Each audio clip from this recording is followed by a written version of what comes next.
Gentlemen, please sit down and adjust your microphones. Thank God you have chairs. You know, that's the only reason I chose the drums. Yeah. I was worried in case somebody might have had to have sat on someone's knee, but we're okay. We have a full complement of chairs. When everybody tells their Ed Sullivan story. How they saw the Beatles on Ed Sullivan, they wanted to become a musician. Yeah, if you wouldn't mind. For me, I was like, okay, he's standing, he's sitting. That's what I want to do. And then I play drums standing anyway. That's why I'm a radio presenter. Standing up the whole We get to sit. Neal, can you introduce the guys to everybody here, and then we can start asking some questions? Sure, yeah, this is Eric Gillette, of course. Danny George and Bill Hughes. And this is Neal Morse. Neal, great to have you and the guys here on Cruise to the Edge. And thank you for playing the Sail Away, and also thank you for not getting blown off the top of the ship. Yeah. Because it was a little wild. Yeah, it was. So thanks for that.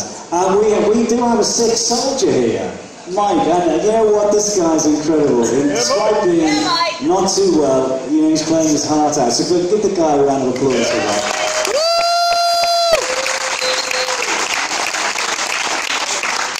I shouldn't even say this jokingly, but we were just talking about that England thing. Yeah. We were joking amongst ourselves that I am not going to post anything on Facebook. No. I'm going to say how great the Norwegian Pearl's medical care was. They gave me all kinds of great drugs, and I'm on the road to recovery.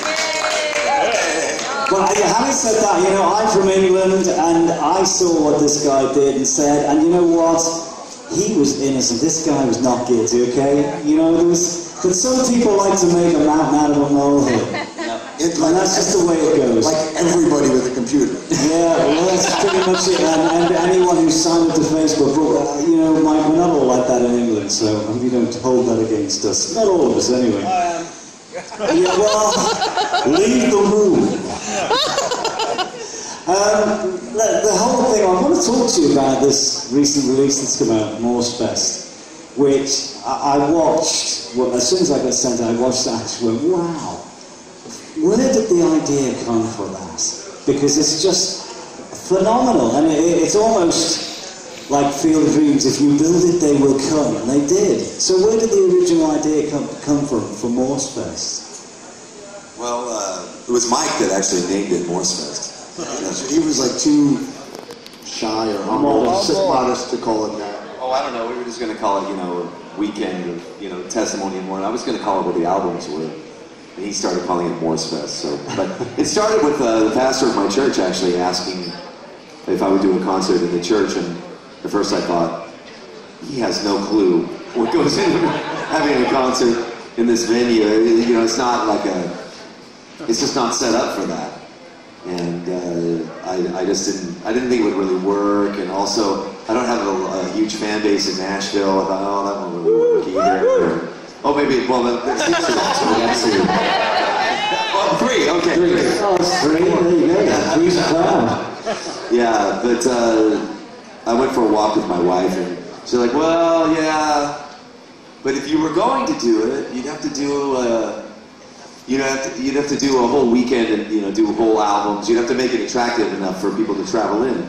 And by the time we were done with the walk, I was fully into it because then I thought about doing the one album all the way through. And that was, we've done Testimony, but we've never done the one album all the way through. And that's one of my favorites. So that by the end of it, it was the music that called me out. But the whole rock, it's almost like an encyclopedia. This is not, oh, I just got the new Morse Fest CD. This is like unfolds. It's like, it's the present that keeps on giving. Seriously. So, It's like 5 hours of music. And it's... How many hours of rehearsal? Worst week ever. How did you decide what to leave in, what to leave out? That's just as important, what to leave out. Nothing was left out. Isn't that anything out ever? Oh, we don't see anything added. No, I got to mention Chris Thompson because he was so critical in the Morse Fest thing. That was the next thing. My wife said, well, the first thing you have to do is get Chris Thompson on board. That's the first thing. Here's the man of the bag. Yeah, so we worked on the music and he worked on everything else, which was seismic. And of course, you originally, you didn't think there was going to be one on it anyway. And now we're further down the road again, aren't we? Yeah. So where exactly do we stand now with Morse first? We did a second one. Yeah, which is coming out soon. But with the concert, we did the second Morse Fest weekend a few months ago. Yeah. So, but there's going to be another one, isn't there? Yeah. We're not now, he told us too soon. He's not allowed to even mention it at home for 30 days, apparently. So, but we're hoping that there's going to be one. Yeah, it's, I don't know, at the end of, I'm still recovering. So is he. He told me. Yeah, we're recovering more. We're not going to let It's a massive undertaking. do it again. Yeah. It's wonderful, it's wonderful. Yeah. Absolutely. And it is. If you do put something, it's amazing. That's when you see sometimes the actual physical manifestation of the fan base. I mean, you know it's out there because they buy the records and they go on the website and things like that. But when you do something like this, that's the physical manifestation. I think this music calls for it. I think Marillion did it first with the Marillion Weekends. Yeah, absolutely. And I think that kind of showed. And then, you know, Cruise to the Edge, and I did Progressive Nation at Sea. I think this kind of genre kind of needs the event in order for it to happen. Because, I mean, to be blatantly honest, a lot of the bands that are part of these things, you know, if they go out on their own and play clubs throughout America or Europe, you know, there might be a few hundred people. Yeah. But when you do an event like this, it makes it worthwhile for everybody involved, you know, especially the band. Absolutely. The other interesting thing about all you, I've noticed this with progressive rock musicians, you all play in about, well, it seems like about 10 bands. Do you have a social secretary to work out your calendar?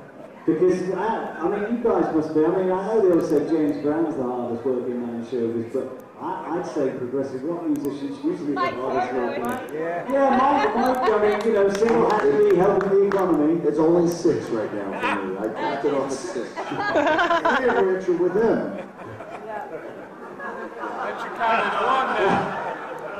You know, but a lot of them, you know, we only work for a certain amount of time out of the year, or you want to take some time off, so sometimes it's not that. Time Yeah, the other thing, well, we've got to say, you do love it. I mean, it's not like you think, it's not a job, is it? I mean, it's like my job, it isn't a job. I'm really looking to do it, but I do love it. Yeah. And the great thing is I do get paid. So, I mean, it always helps. You know, particularly when the bills come. Wait, how much are you getting paid? Well, we'll exchange notes and compare notes later. I'll give you a name of a great accountant. With regards, sort of playing, like you said, that, you know, on their own, these bands probably would pull a couple hundred for an event. The whole thing about progressive rock is making something into an event, isn't it? I mean, everything about prog is more. I mean, that's what this entire genre has been like from day one. Yeah, you know? bombastic, over the top. You know, what's wrong with that? I have what's wrong with that. 40-minute songs. Yeah. That's not a joke. Well, and listen, I've got a progressive rock show back in the UK on radio, and normally when I work in a classic rock station, we do links, so sometimes I do 7, 8, maybe 9 links in an hour. With the prog rock show, it's like 3.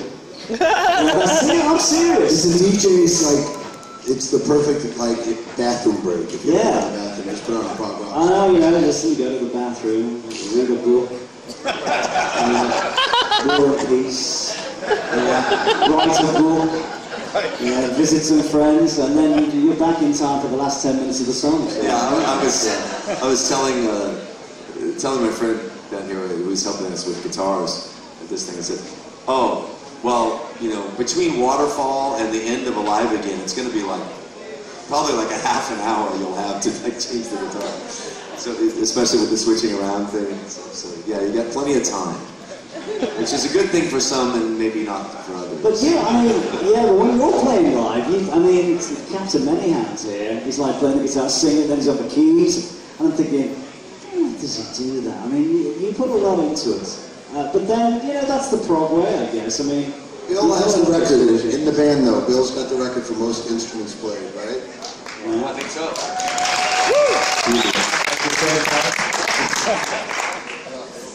Well, there's at least 3 seconds between it. We allow you 3 seconds between instrument changes. I mean, that's cool. What was the band? Wasn't there a band where the guy played like 2 saxophones at one time? Or? Yeah, Atrium the Rockets. He did that, but I didn't. Sun Ra did that as well. Yeah, several women. Yeah. Come on, Bill. Neal, take me back to the kind of, if you like, the origins of the Neal Morse band. I mean, how did it first come together for you and sort of move together? Because obviously we all know Neal from Spock's Beard. I first interviewed Neal when he was in Spock's Beard many years ago. And I was possibly maybe the second or third person in England to interview, but I remember hearing the band and going, oh, I need to speak to this guy. And we managed to hook up over the phone. And then you left the band and you went on to a solo career. So essentially, where did it start for you from a solo artist point of view with the Neal Morse band? Well, of course, Mike and Randy I'd been playing with for quite a while.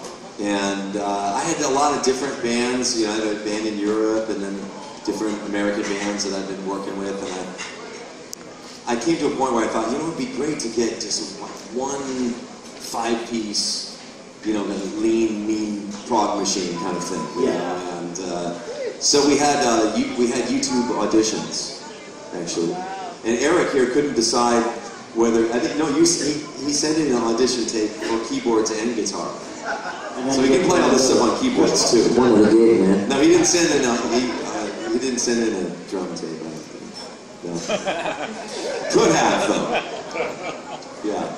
Anyway, so we looked at all these YouTube videos and then we picked the best of those and they came to Nashville and we had an audition process and here we are.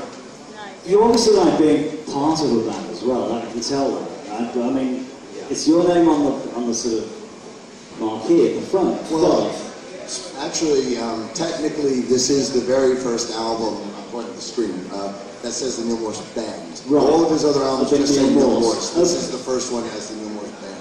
But you obviously like being part of the band. I mean, and it's always been bands to me, when I've worked with bands, it has always been literally a gang. You know, and if you're going to be in a gang, you're going to be in a good one, and you've got a pretty good one here. Oh yeah. Yeah.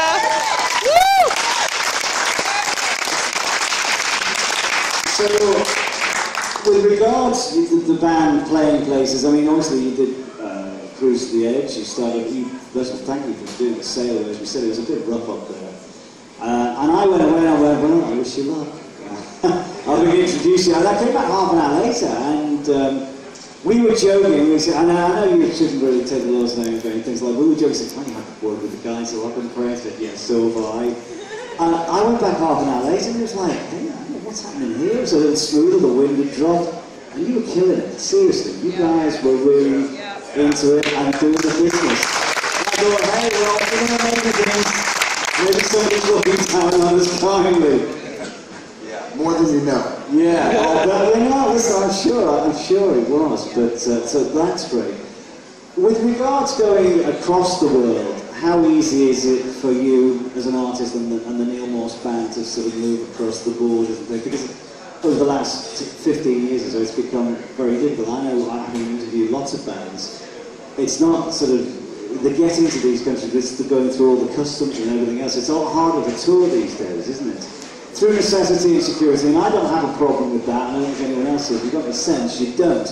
But for a band, it's not as easy as it used to be, is it? It's always a challenge. You know, the airport. Yeah, but I said, no, like I said, I mean, God bless the guys and the women and the guys who sort of do security for us, because without them, you know, we'd be in a bit of a state. And I know people get a little bit frustrated, but I know through touring myself in the 70s, it was a lot easier on occasion. But it is a little bit more difficult these days. Is that the case? I mean, do you work with that, or does that maybe make you think, well, we maybe not do so much touring? It doesn't really deter us, I don't think. I mean, it is harder all the time, and it depends on where you're coming from. I mean, we've had some really horrific getting out of Israel, for example, into when we were going to Athens. We had to leave straight from the show. It was, yeah. No, that was in Israel, and So we played the gig, we ended at like 12:30, and then we had to go to a hotel or get our stuff, and go straight there at like 3 in the morning. And it really wasn't because of security. Yeah.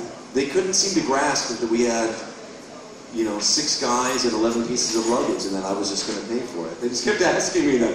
You have how many people? 6 guys, 11 pieces of luggage. Well, that's going to cost you. I'm like, yes, I know. Yeah. And they just go. Remember?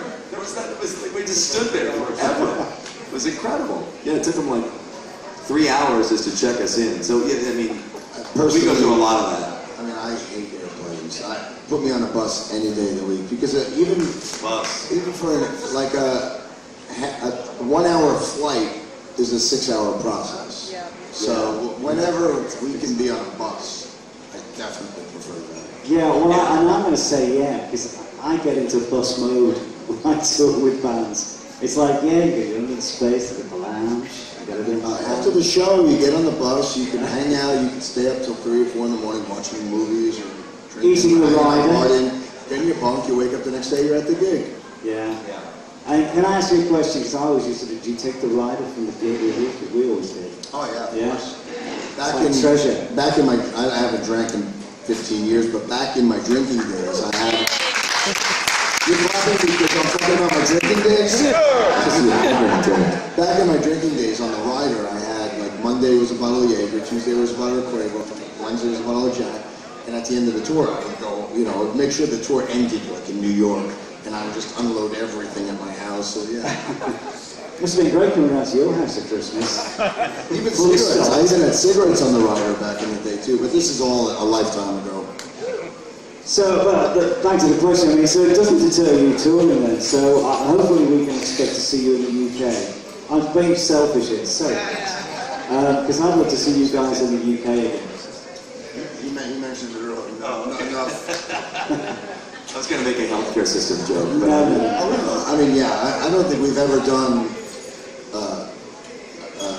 a European tour without London. I mean, London, of course, that's we're always going to play London. I love the fact that you go to London, but come to Liverpool or Manchester. I've never been to Liverpool. I've never even been to play. My goal for Liverpool is we have Neal and I have we have a Beatles tribute band. Yeah. We did it once.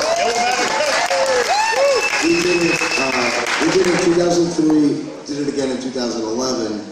I always get asked, when are you going to do it again? My dream is for Yellow Matter Custard to play the Captain Club. So I did. I've been putting in touch with the guy running this. I would love Martin has played there. We're going to Liverpool. So it's the same kind of area, but it's a little deeper. Because I remember the original cabin. It was not down the original lake doesn't exist anymore. No, but it's on the site. But if you move a little further down Matthew Street, there's the site of the original door, and you can photograph from where the original door was. If you can get Yellow Matter Custard to gig, well, I'll tell you, every summer, in the last Monday in August, they have the Beatles Festival, and they have bands. We had a band from South America who did the rooftop session. The drummer even had the red mat. Right. Seriously, I mean, these guys actually had a Japanese, and a Japanese band who, the Malta 65. Honestly, we have stages in the streets, we have theatres full, and the cabin. I'm going to put you in touch with a guy called Bill Eccles, who owns the cabin. And you guys got to come over there, seriously. You would love it. So, anybody else want to come to Liverpool? We're there! Seriously, I should get money from the tourist board in Liverpool. You should come, because that really is... Alan White goes there regularly as well. And he plays there, obviously, the connection with John Lennon, because he played on Magic. So you would be very welcome, but you're bringing Neal Morse bands in the Northwest. We'd love to see you there, you know? I'm going to put some people in touch with you guys. We did, Transatlantic played Manchester. Yeah? The last show, the Whirlwind Tour, was in Manchester. Yeah. So, having almost conquered the UK, so whereabouts else in Europe would you like to go? I would imagine you guys would be pretty cool in Germany. Yeah. You know, Germany, the whole thing about Europe is they're very Prague-centric. I mean, I can remember even in the sort of 80s and 90s when Prague was a bit of a dirty word, bands like Camel and Caravan and bands like that would just go out into like 25 dates in Europe, which, I mean, people say 25 days, you've got to make it worthwhile. If you're going to tour, even if you don't necessarily make money, you've got to cover the costs. But doing something like 25 dates means there's a good chance that you can, and maybe you self-submerge, make some money on the tour, which is very, very important. So I think I need to have a word with some of my contacts and get them in touch with you guys. Because I think you really should spread the word in Europe too. Yeah. I mean, this band is toured Europe probably more than anywhere else, actually. Okay. Yeah. Well, we'll get you touring in the UK as well. That'd be great. Is it okay if I throw these? I'm sure there's plenty of people out here. So, oh, here we go. That gentleman over there, can you shout out your question, please, sir? So, Neal, you've been like a member of all these bands. Transatlantic, you're a member. Flying Colors, you're a member. But this was your band, and now you've created sort of like a full band where they're all writing, you guys are collaborating. I mean, this album is just genius collaboration. So I'm just wondering how that has been for you now in retrospect. As you look back, it's the first one you really brought in the other songwriters and stuff. And we expect you're going to keep going that route and making more of all the talent in the band that way, or what do you think? I am thinking that we will continue in that way. I don't have a crystal ball. I don't know what we're going to do long term. I'm usually just looking at the next few steps, because I feel like that's all that God gives me, But we're already talking about getting together to work on another one. And I like the adventure of the collaboration. I mean, creating music is always an adventure, because you're discovering it as you go, which is really, really cool. But bringing in all the other elements, and these guys are really good at keeping me honest too, because sometimes I don't listen to my own music very often. So I'll throw out ideas, and what did you call it? Flag on the field. Yeah. Play something he's already. Gotta throw a flag on the field on this one. We're the Morse police. It's like, oh no, you did that with, you did that reality together. Exactly. So that's good. That's awesome. Need me go around like that. Great gentleman down here in the front. Hi, Neal and Mike and all you guys. Nice to see you again. I have a question, and that is, can you tell us a little bit about the musical that you did the first read-through with last week? I'm interested in finding out like the plot and whether you're going to do a full production of it. Oh, well, yeah, I have some collaborators. I've written a musical. It's currently called The Symphony of Life, and we did our first like little pizza reading where we just invite friends over and eat pizza and read through it and listen to music, and it went really well. And I'll be working on it more. We discovered from the reading that there's some things we need to work on in the music and the script, and we're hoping to take it to the next level where we actually get actors to read it, not just our kids and stuff. And so we'll be doing that probably in January, and we'll hope to get it up into a workshop level in 2016, and then see who salutes it, kind of thing. Great, thank you. With regard to musical, obviously you need to. People think, oh, you just write songs. It's not. You have to write the libretto as well. We call it in the business. So, which is kind of the basic story which explains everything. Yeah. Which is harder, the music and the songs, or the libretto, and getting the story sort of like correct? Oh well, in this case, once the story was in place, the music came really easily. Fell into place. 2 weeks I wrote the song. So. Wow, 2 weeks. Yeah, it just depends on what the creative Given the zone. juices are flowing, and then it just pours out. So that's great. Okay. Anyone else got a question out of it? Yes, this young lady here. I love all you guys. I love all your music and the shows that you've done for this album. I have a question for Neal and Mike. When did you guys first meet? Your friendship, you can really see the chemistry there. And is it always like this? Is there ever any conflict? And I'm just curious. It's just really nice. There's a strong chemistry there that I love to see. And I was just curious about when it all started. Let's see. Well, it all started when Mike called me on the phone, right? Let me see, Dream Theater's old manager, Jim Patulski, knew how much I love progressive music. And he just heard, I don't know if it was an advance tape or maybe it just come out of The Light. So what was that, like 95?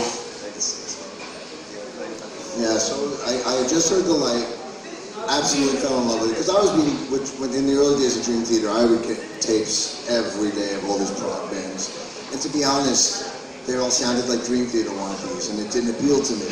But I heard the first Box Beard album, and I was like, oh my God, this is like all my favorite bands in one. This is like Yes meets Genesis meets Pink Floyd meets the Beatles, and I just fell in love. We ripped off everybody.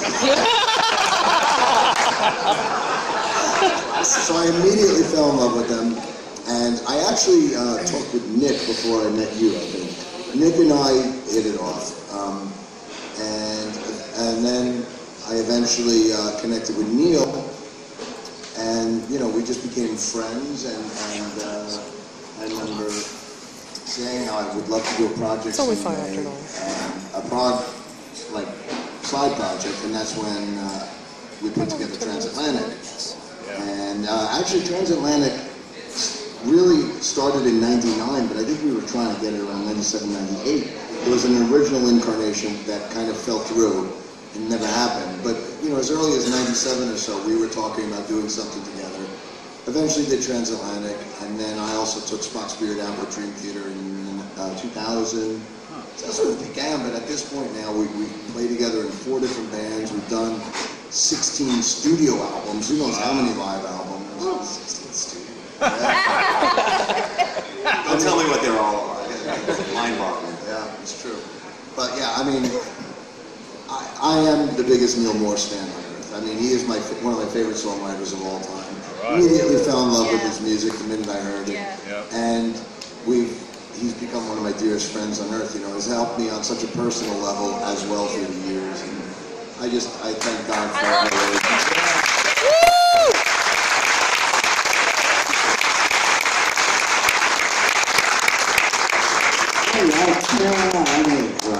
That's really nice, because the great thing is, I mean, with a lot of bands, I mean, it starts off so quite often friends from school, and then it becomes business, and we've all seen bands where the business has just got in the way. I mean, the Beatles being the big example. So it's nice to know that you guys all get along. Honestly, I guess we've now been friends for 20 years now. I can't recall ever even having a fight or an argument. I mean, maybe 1 or 2 slight disagreements, or I would even call misunderstandings, if anything. And nothing about business. Never business, never. It's always about music and personal relationship. That's beautiful. Yeah. It is. Yeah. It really is. It is a rarity in the music business, because I mean, they don't call it the music business for nothing, so to find something like this going on in a band, it's a pretty rare thing, so it's very cool. Anybody else? There we go, gentleman here. Yeah, just a quick question. What gave you the idea for the school that you've got coming up? And is Mike going to be a faculty member of your school? Work him over for me. All right. So what gave you that idea? Well, I've been feeling like the next thing for me, one of the next things, is to give back to other musicians and younger guys. And so I've been feeling that for a while, and I had the thought of having a school, having a school thing, and that seemed to be too much of an undertaking. So we've got this 3-week summer school program in Nashville that we're doing, and we'll have other instructors. But my concept is that, you know, we'll actually write together, and, you know, to me, school sounds like a drag, but creating, that's fun, you know. So yeah, that's where that all came from. I don't know about school. I quite actually liked being at school when I was at school. I don't know my teachers liked it when I was at school, probably, but I really loved it. But the thing is now, and it's more in America than in the UK and Europe, this kind of band camp, summer school thing, and it's so cool, because there was nothing like that. When I was playing with my friends in a band at home, we got kicked out the front room. We had to go and practice in the garage. We made such a racket. And this thing is so cool, and it's very much a thing in America. And of course now people like Roger Daltrey and Ginger Baker and all these other great musicians come over and play. And that was never around when I was 14, and I'm kind of jealous in a way. So yeah, God bless you for doing that, because it's very important to get young people into music at a very, very early age. There's a lot of people that have asked me to be apprentices at my studio or my label, and I just haven't ever had the time, or I couldn't say like, oh yeah, come at this time, because, you know, I might be on Cruise to the Edge or something, right? You know, there was actually a young lady from England that was talking about wanting to come over like this fall, but I was like, well, I don't want to commit and have them be there and then me be too busy to give them the attention. Yeah. So I thought, okay, well, if I block out time and get a whole team of people, then that would be the most beneficial thing. Okay, well, it's lucky one way to continue. It's great. Any more questions? Here you go, gentleman there with the hat on.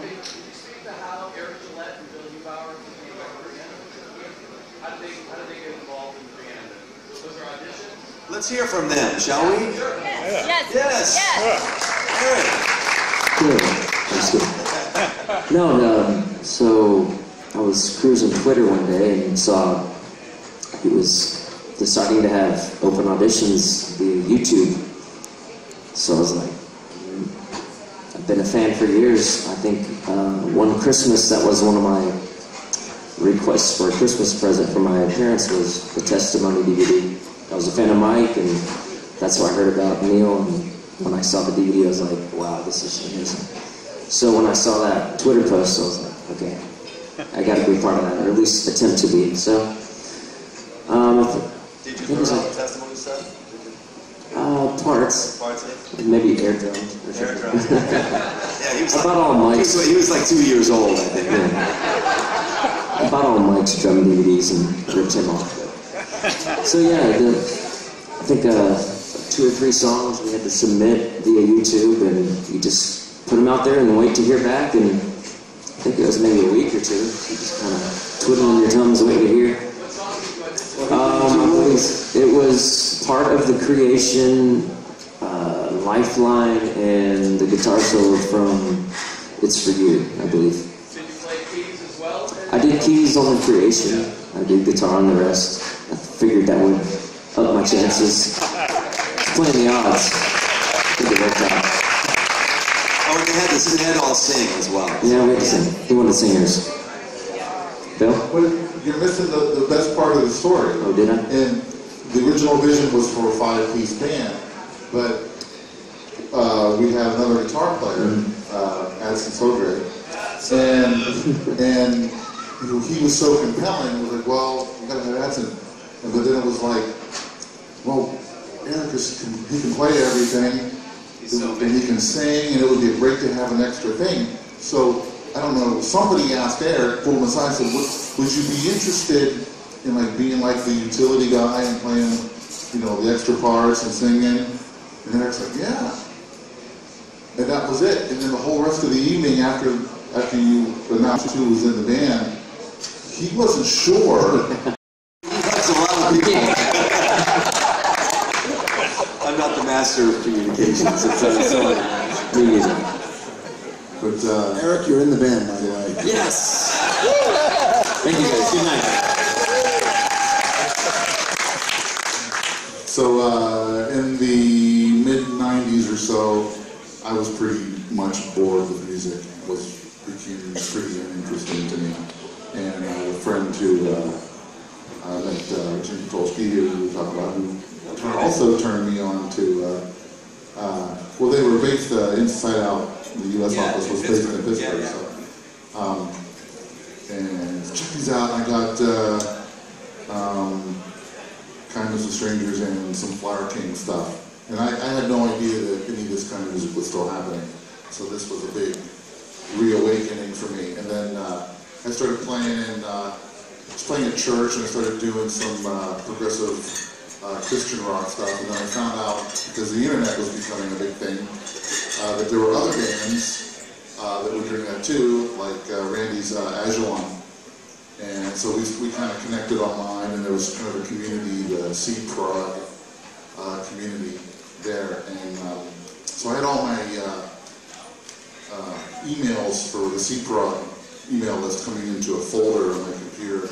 And I hadn't been looking in there for a while. I was too busy, and a couple months went by, and I was clicking on a folder, and I accidentally clicked on the C Park folder, and right at the top, I saw Neal Morse band, Neal Morse open auditions. You know, and it could have been 3 months old for all I know. I was like, how old is this? You know?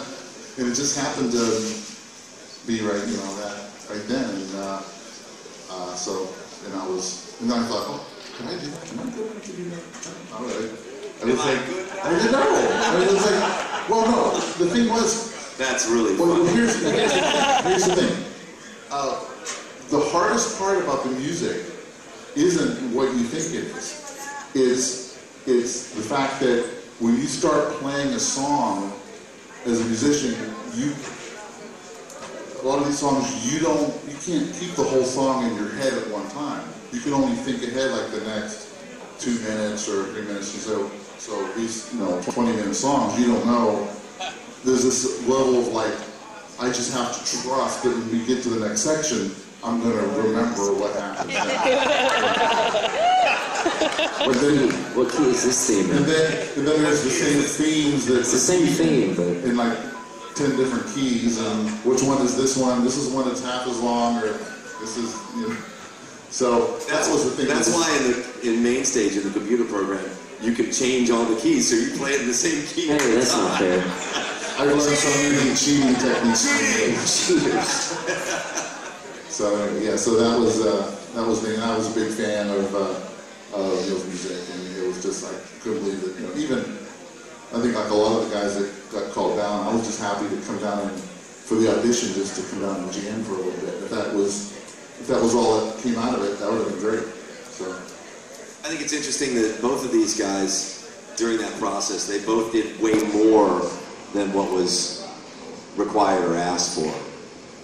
He sent in a tape for both instruments. You sent in on this wacky Star Trek. In addition to the stuff that we asked for, they sent a bunch of extra stuff, like him playing clarinet on a Supertramp song. Supertramp tune. And you played saxophone on some Star Trek? Yeah, well, I said I wanted to be silly. I just wanted to, yeah. So I played the Star Trek theme on saxophone. I said this is a song that really is important to me. It moves me a lot. For those of you that are really interested in this process, and it is really cool, there was a very cool documentary that shows everybody's auditions, and it's really, what is it called? Chance of a Lifetime. So it's on YouTube. It's like a three-part series on YouTube. So yeah, you can look it up and see their audition tapes and everything. It's really cool. I didn't even know that. Check it out. Here's the thing is we were also auditioning drummers because at that time, leading up to that time, Mike's availability was very limited, so we were trying to. Not like it is now. And so, well, but it was like we need a backup guy. So when Mike can't make it, somebody, and so but it was. You went through this entire drum audition. Yeah. A guy won the audition and then couldn't make it, and somebody else took the job. And the poor guy, I don't think, has done what, like 3 shows a week? Because once I left Dream Theater, suddenly I was, I will try to always make myself available to Neal when I can. Wasn't it only 2 shows? No, I still feel bad. It's like 3 or 4 shows, but it was like, hey, I got sorry, Jason. So he's like, what was the joke? He said he must have like a voodoo doll in the back. Every time I see Jason, I'm like, I'm so sorry, man. I'm sorry. Just, I got the gig, not so quick. The great thing about this band, the camaraderie, you see this, guys. These guys just fit together like a hand in a glove, and it's just, I'm loving this. This camaraderie between you guys is just incredible. What I want to ask you as well is, when you sort of commit to a band like the Neal Morse band, because you guys, particularly you and Mike, you have other projects like Transatlantic, Colours, etc. How do you decide on what becomes the priority? Is the Neal Morse band the priority, or does that change depending on projects that you get offered or you're asked to get involved with? How